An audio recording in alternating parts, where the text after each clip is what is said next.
अब देखिए, कांग्रेस के सामने तो ये संकट है, और सिर्फ केरल का ही मामला नहीं है, और जगह का भी मामला है। कई जगह लोग पार्टी छोड़ करके जा रहे हैं। कांग्रेस पार्टी को माने इस मुतालिक जो है विचार करना चाहिए, और कोई जो कांग्रेस के अंदर एक संकट चल रहा है उसका समाधान जो है करना चाहिए। अगर उसी के वजह से ये चारों तरफ जो है भ्रम बना हुआ है, किसकी अथॉरिटी है किसकी नहीं है, इस कंफ्यूजन को कांग्रेस पार्टी को दूर करना चाहिए, कि तो और नुकसान होगा। मनोहर लाल खट्टर ने अविश्वास प्रस्ताव जीत लिया, काफी बड़े मार्जिन से जीता। 55 और 35 का हमने देखा कि ये है, तो काफी बड़ा मार्जिन था। इन लोगों को उम्मीद थी कि जो किसान आंदोलन का दबाव है, उस दबाव के चलते जो जाप वाले लोग हैं वो हो सकता है कि सरकार से समर्थन वापस ले लें। इसी उम्मीद के साथ हमको लगता है कि अविश्वास का प्रस्ताव पेश किया गया था, लेकिन मैंने जो लोग ये सोच रहे थे उस तरह से नहीं हुआ। ममता बनर्जी ने आज जब नॉमिनेशन फाइल करने जा रहे थे तो उनके साथ धक्का मुक्की की। उन्होंने बोला कि साजिश की गई है मेरे खिलाफ। नॉमिनेशन के बाद हुई थी घटना, शायद नॉमिनेशन के बाद घटना हुई। उनका आरोप है कि किसी ने हमको पीछे से धक्का दिया और उसकी वजह से हमको चोट आई, गाड़ी पैर पर चढ़ गया या दरवाजा बंद किया, ये वो कह रही हैं। और उसके बाद जो है, जो स्वाभाविक है कि भारतीय जनता पार्टी आरोप लगा रही है कि साहब ये आप चुनाव जीतने के लिए हथकंडा इस्तेमाल कर रही हैं। लेकिन जो हमने विजुअल देखा और ममता बनर्जी के चेहरे पर दर्द जो है साफ दिखाई दे रहा था। अब सवाल ये लोग ये उठा रहे हैं कि आपकी सुरक्षा वाले क्या कर रहे थे, माने मुख्यमंत्री के नजदीक, इतना नजदीक कैसे लोग चले गए। तो भाई, इस देश में प्रधानमंत्री की हत्या हुई है, मुख्यमंत्रियों की हत्या हुई है, तो ये तो कोई खास बात नहीं है। तो हमको नहीं लगता है कि भारतीय जनता पार्टी जिस तरह से तिकड़म कर सकती है या नाटक कर सकती है, वो कैलिबर जो है दूसरे लोगों में नहीं है हिंदुस्तान में।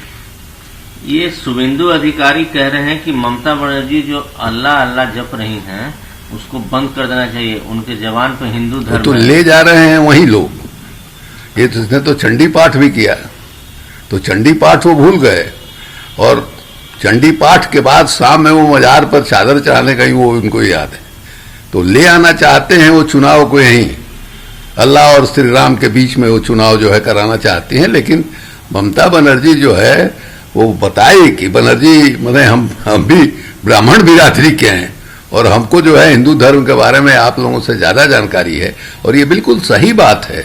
हिंदू धर्म क्या है इसकी कोई जानकारी, इसकी कोई समझ, या भारतीयता क्या है इसकी कोई समझ भारतीय जनता पार्टी के पास और आरएसएस वालों के पास नहीं है, सिवाय इसके कि वो हिंदू मुसलमान करके सांप्रदायिक आधार पर ध्रुवीकरण बांट के और देश में वोट जो है जीत रहे हैं। उनके सामने चुनाव जीतना ही महत्वपूर्ण है। देश चूल्हे भाड़ में जाए, डेमोक्रेसी से कोई मतलब नहीं, संविधान से कोई मतलब नहीं है। बस चुनाव किसी न किसी तरह से, तो चुनाव जीतने वाले मशीन की तरह माने नरेंद्र मोदी और अमित शाह हो गए हैं।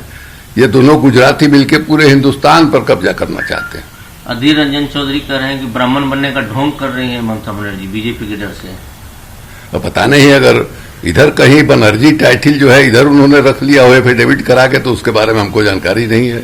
लेकिन हम तो लंबे समय से सुन रहे हैं, यानी हमने वो दृश्य भी देखा है। हमको याद है कि जब जयप्रकाश नारायण गए थे कलकत्ता में, तो ममता बनर्जी उनके एम्बेसडर गाड़ी के छत पर नाच रही थी। उस समय भी उनका नाम ममता बनर्जी ही था। और बनर्जी जो है बंगाल के लोगों के में ब्राह्मणों की टाइटल है, बनर्जी, चटर्जी और क्या क्या। तो इसलिए ये जो कह रहे हैं इसका कोई अर्थ नहीं है। तीरथ सिंह रावत ने मुख्यमंत्री की शपथ ली है, प्रधानमंत्री ने उनको बधाई भी दी है।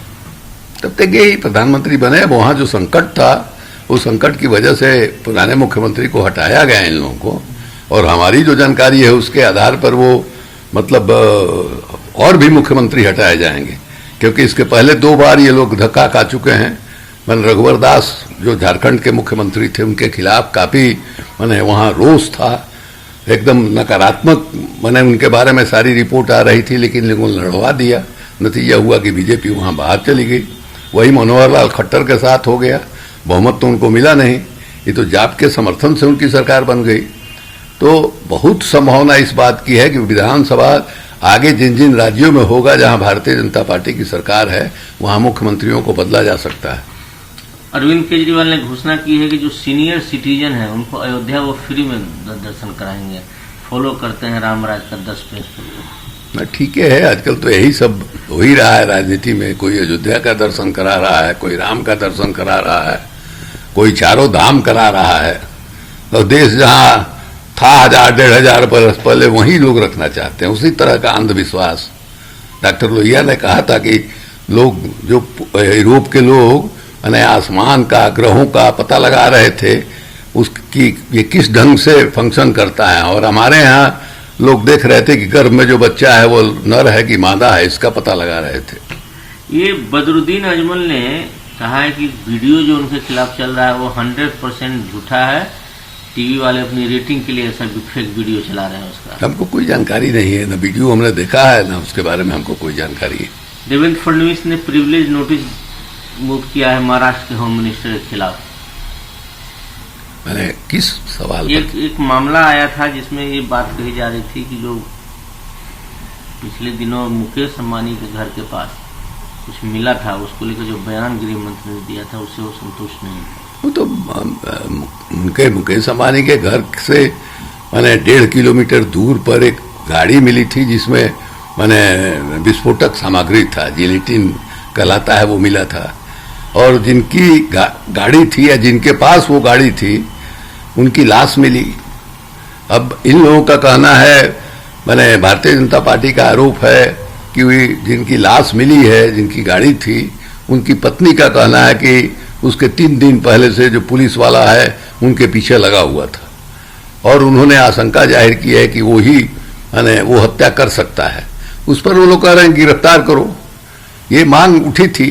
अब इसमें मैंने प्रिविलेज मोशन किस सवाल पर आया है इसकी जानकारी हमको नहीं है, लेकिन अब अपोजिशन की भूमिका में है फडणवीस साहब, कोई काम है नहीं, तो इसलिए इस सब तरह का मामला उठा के अपने को मैंने राजनीति में रिलीवेंट बनाए रखना चाहते हैं।